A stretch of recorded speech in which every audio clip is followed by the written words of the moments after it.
Let me first comment from an interpretation of the Constitution, which the President himself highlighted. He said he was acting within the purview of Section 305 of the Constitution. Section 305 of the Constitution explains the circumstances under which the President shall declare a state of emergency. And the conditions are properly stated. If the country is facing a threat of war or imminent war, is Nigeria facing the threat of war in Rivers State? That's one question. It also talks about, a situation whereby something could happen in any part of the Federation where, Nigeria could find itself in a chaotic situation. The President is required to act. Number three, where the governor in that particular state does not immediately respond, to the crisis situation and does not approach the president to act in the national interest. So those conditions are properly spelled out. However, that same Section 305 says that the president, will give a proclamation which will be gazetted, and then will go to the National Assembly, and the National Assembly, if it's in session within, 48 hours, would act.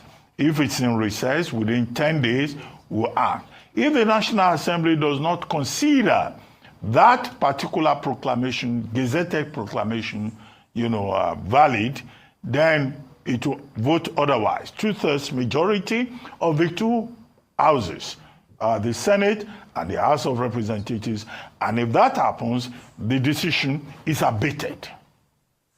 Okay?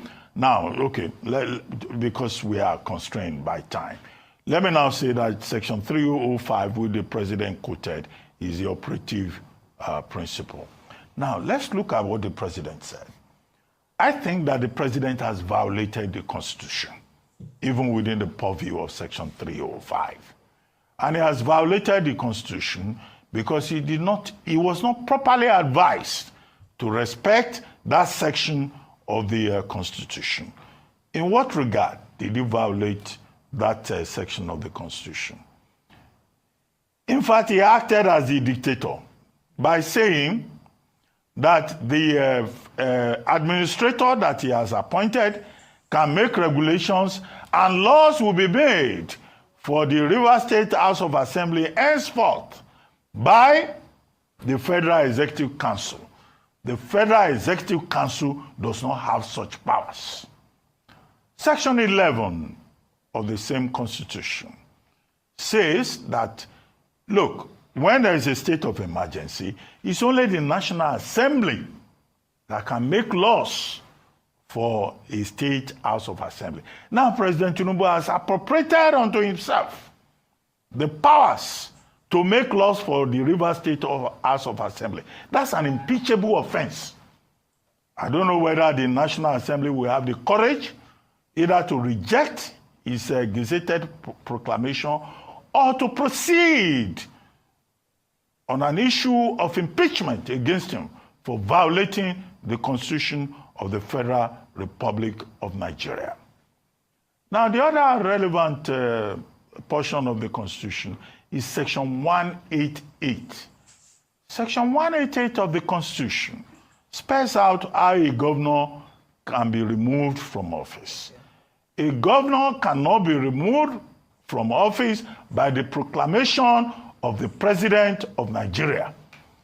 It can only be removed if there is gross misconduct, as put as an allegation by the House of Assembly, and then the CJ is advised to form a panel of reasonable people, people of distinguished qualities in the state.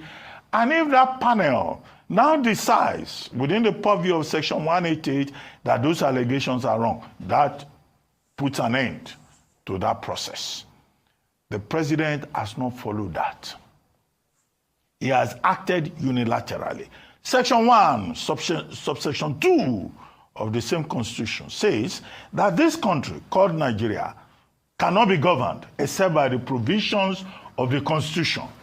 There is no provision in the 1999 Constitution that says that the president of Nigeria can unilaterally remove a governor, remove the deputy governor, remove the legislature of a state in Nigeria.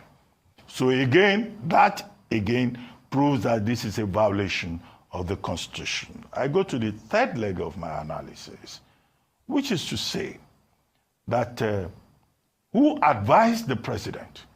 The people who advise the president must be called to order. Lateef Fagbemi, SAN, is a very distinguished lawyer. I don't understand how Lateef Fagbemi, SAN, arrived at this advice. And I also say that retired Vice Admiral Ibokete Ibas, if he's a patriot and a citizen, he must reject this appointment, making him sole administrator of Rivers State, because it is a wrong appointment and his own integrity has been called to order. Whatever may be the motivations, he must act as a citizen and issue a statement forthwith to say that he will not be party to the violation of the Constitution. Now, what argument are they putting up? It has been said that, oh, Obasanjo did this when he was president. After all, he removed Dariye in Plateau, he removed Fayose in Ekiti. Look, at that time, Akinolu Jimi, SAN, who was Attorney General, was relying, I think, on the 1960 Constitution. The explanation that he offered that the 1960 Constitution and the emergency, the Declaration of State Emergency Act of 1961 allowed the federal government to remove a governor or remove a legislature. Now, it was wrong.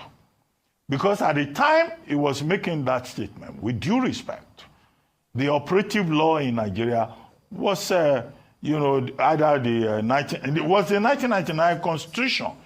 So Akinolu Jimi saying it was 1960 Constitution, 1961 Declaration of Emergency Act was just using political expediency to justify the illegality that President Obasanjo engaged in.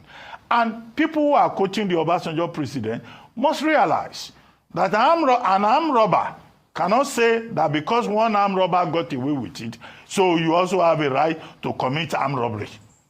That is wrong.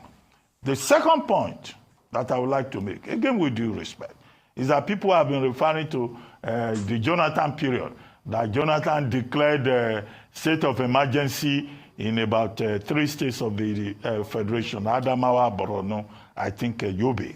Now, that argument has been settled by Mohammed Bello Adoke, who was Attorney General of that time, in his book, The Burden of Service.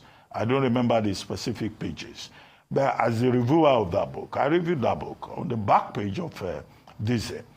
I recall that Mohammed Adoke argued that there's nowhere in the Constitution that the president is empowered, that's 1999 Constitution, that the president is empowered to remove a sitting governor or remove a sitting House of Assembly.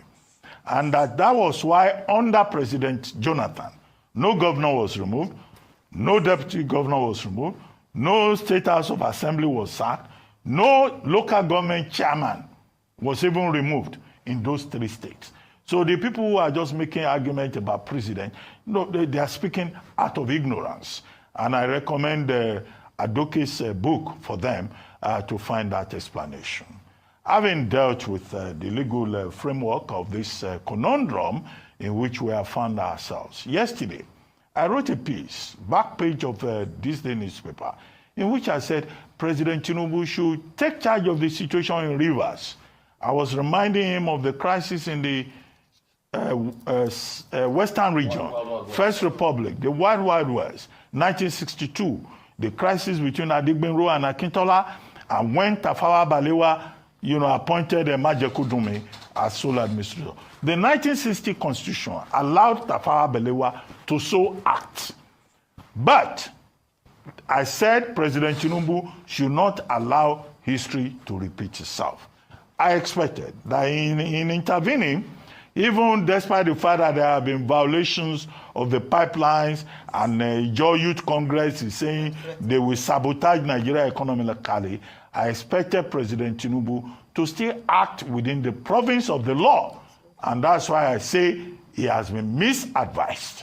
And I think Vice Admiral Ibok Ite-Ibas should not take this appointment. I also think that the National Assembly should reject this proclamation if it is so presented, and not act within its reputation as a rubber stamp National Assembly. The president should be properly advised so that we can have peace